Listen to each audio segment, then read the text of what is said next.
નમસ્કાર આંગણવાડી કર્મચારી બહેનો, સ્વાગત છે તમારું આપનું આ યુટ્યુબ ચેનલ જેનું નામ છે જ્ઞાનયાત્રા।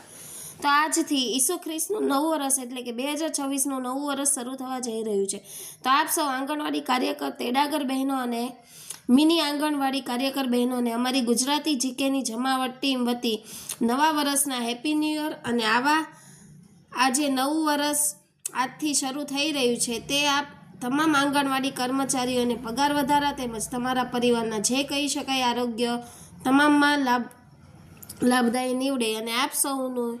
આ નવું વર્ષ જે છે તે ખૂબ જ ફળદાયી નીવડે તેવી શુભેચ્છાઓ અમારી ટીમ વતી અમે પાઠવીએ છીએ। તો આજના વિડીયોમાં આપણે આંગણવાડી સમાચાર દેશભરના છે તેમાંથી વાત કરીશું। આ રાજ્યમાં કે જ્યાં આ આંગણવાડી કાર્યકર અને તેડાગર બહેનોએ માસિક પગાર એટલે કે જે માનદ વેતન આપવામાં આવે છે તેના વધારા અને નોકરીની જે અલગ અલગ જે નીતિ છે એટલે કે નોકરી માટેની માર્ગદર્શિકા છે એડવાઇઝરી છે તેની માંગણી સાથે વિરોધ પ્રદર્શન કરી અને આવેદનપત્રો આપ્યા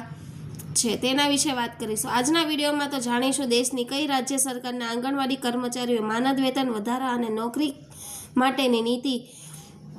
સરકાર બનાવે તેવી માંગણી સાથે વિરોધ પ્રદર્શન કરી આવેદનપત્રો આપ્યા હતા તેને લઈ અને આજના વિડીયોમાં આપણે વિગતવાર ચર્ચા કરીશું। તો વિડીયોના અંત સુધી આપ બન્યા રહેશો અને જો ચેનલમાં આપ નવા સબસ્ક્રાઈબર હોય તો અમારી ચેનલને સબસ્ક્રાઈબ કરીને બાજુમાં રહેલું બેલ આઇકોન દબાવી ઓલ નોટિફિકેશન ઓન કરશો જેથી કરીને ચેનલ પર મૂકવામાં આવતા આવા આંગણવાડી પગાર વધારાના સમાચાર તમને સરળતાથી ચેનલના માધ્યમથી ઉપલબ્ધ થઈ જાય। તો વાત કરીશું દેશની જમ્મુ કાશ્મીર સરકારની કે જ્યાં શ્રીનગરમાં આંગણવાડી કાર્યકરોએ માસિક પગાર વધારા સાથે અને નોકરી નીતિની માંગણી વિશે વિરોધ પ્રદર્શન કર્યું હતું। વાત કરીએ ગત રોજ શ્રીનગરમાં આંગણવાડી કાર્યકરોએ તેમના માસિક માનદ વેતનમાં વધારાની માંગણી સાથે વિરોધ પ્રદર્શન કર્યું હતું। ગત શનિવારે આંગણવાડી કાર્યકર્તાઓ અને સહાયકો સંઘના નેજા હેઠળ ડઝનબંધ મહિલા આંગણવાડી કાર્યકરો લાલ ચોક પાસેના શેરે કાશ્મીર પાકમાં એકત્ર થઈ અને ઉપરોક્ત માંગણી સાથે ત્યાંથી વિરોધ રેલી કાઢવાનો પ્રયાસ કર્યો હતો। આ બહેનોએ કહ્યું હતું કે તેમની પાસે લગભગ 24 કલાક જાહેર સેવાઓ પૂરી પાડવાની અપેક્ષા રાખવામાં આવે છે પરંતુ પગારના નામે તેમને થોડા જ પૈસા આપવામાં આવે છે અને તે પણ મહિનાઓ નહીં વર્ષો પછી આપવામાં આવે છે। તેમણે કહ્યું કે મોંઘવારીના આ યુગમાં તેમના માટે આટલી ઓછી રકમથી તેના પરિવારનું ગુજરાન ચલાવવું અશક્ય બન્યું છે એટલે કે શક્ય નથી। આપ સૌને જણાવી દઈએ કે શ્રીનગરના આંગણવાડી કાર્યકર તેડાગર બહેનો દ્વારા પણ ગુજરાત હાઈકોર્ટ ડિવિઝન બેન્ચનો 20 ઓગસ્ટ 2025નો જે ઐતિહાસિક ચુકાદો છે તેને ટાંકીને આવેદનપત્રો આપવામાં આવ્યા હતા જેમાં બહેનોએ જણાવ્યું હતું કે જો ગુજરાત હાઈકોર્ટ આંગણવાડી કર્મચારીઓની માનદ વેતન સેવા અને સરકારી કર્મચારીઓની સમગ્ર ગણી શકતી હોય તો જમ્મુ કાશ્મીર સરકાર કેમ નહીં। જો ગુજરાત આંગણવાડી હાઈકોર્ટ દ્વારા સરકારને કાર્યકર બહેનોનું માનદ વેતન 24,800 અને તેડાગર બહેનોનું માનદ વેતન 20,300 કરવાનો ચુકાદો આપવામાં આવતો હોય તો જમ્મુ કાશ્મીર સરકારના મહિલા અને બાળ વિકાસ વિભાગ દ્વારા પણ અમારા જેવા કર્મચારીઓ માટે આ પગાર વધારો કરવાને લઈ અને કોઈ પણ જાતની કાર્યવાહી કરવામાં નથી આવી તેવું આવેદનપત્રોમાં ટાંકીને લખ્યું હતું। તદુપરાંત તેમણે નોકરીની નીતિઓ એટલે કે કામના કલાકો નક્કી કરવા સાથે જ મહિલા અને બાળ વિકાસ વિભાગ અને પોષણ ટ્રેકર સિવાયની જે કામગીરી અન્ય વિભાગોની સોંપવામાં આવી છે તે કામગીરી સોંપવામાં ન આવે અને નીતિઓ જે છે તે નોકરીની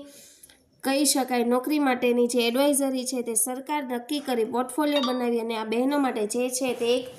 ક્રાઇટેરિયા નક્કી કરી અને કામના કલાકો નક્કી કરે વગેરે પણ આ કહી શકાય કે જે આવેદનપત્રો અપાયા હતા તેમાં લખવામાં આવ્યા હતા। તેમણે તેમના માસિક ભથ્થામાં વધારો અને આર્થિક રીતે સુરક્ષિત અનુભવવા માટે મજબૂત નોકરી નીતિની માંગ કરી। તેમણે પોતાની માંગણીઓ પર દબાણ લાવવા માટે રેલીના રૂપમાં લાલ ચોક તરફ કૂચ કરવાનો પ્રયાસ કર્યો પરંતુ પોલીસે તેમના પ્રયાસોને નિષ્ફળ બનાવ્યા હતા। આમ શ્રીનગરમાં આંગણવાડી કર્મચારીઓ દ્વારા પોતાના માસિક માનદ વેતનમાં વધારો તેમજ તેમની જે નોકરી છે તેની નીતિનું ઘડવા માટેની માંગણી સાથે વિરોધ પ્રદર્શન કરી અને તેઓ શ્રીનગરમાં લાલ ચોક ખાતે એકઠા થયા હતા અને તેમનું જે માંગ છે તે સરકાર સુધી પહોંચાડવાની કોશિશ કરી હતી। જોવાનું એ રહેશે કે ગુજરાત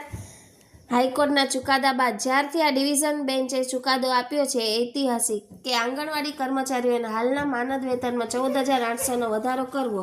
તેવો આ ઐતિહાસિક ચુકાદો આપીને 6 મહિનામાં 1 એપ્રિલ 2025થી જે છે તે નવું માનદ વેતન કર્મચારીઓને કરી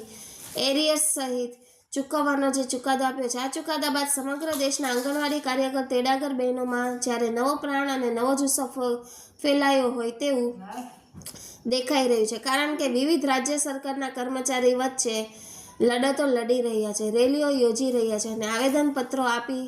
અને પોતાની માંગો સરકાર સુધી પહોંચાડી રહ્યા છે. જોવાનું એ રહેશે કે આવનાર સમયમાં જે જમ્મુ કાશ્મીરમાં જે આંગણવાડી કાર્યકર અને તેડાગર બહેનોમાં હાલ જે દાવાનળ ભરેલા લાગણી જેવી સ્થિતિ થઈ છે તેનાથી લઈ જમ્મુ કાશ્મીર કોઈ જાતનો નિર્ણય લેશે કે નહીં. અને આ નવું વર્ષ જ્યારે 2026 શરૂ થઈ ગયું છે ત્યારે વર્ષ 2026ના નવા વર્ષમાં આ કર્મચારીઓની પોતાની માંગણીઓ જે છે તે સરકાર સ્વીકારશે કે નહીં એ તો સમય જ બતાવશે. અસ્તુ. જય હિન્દ.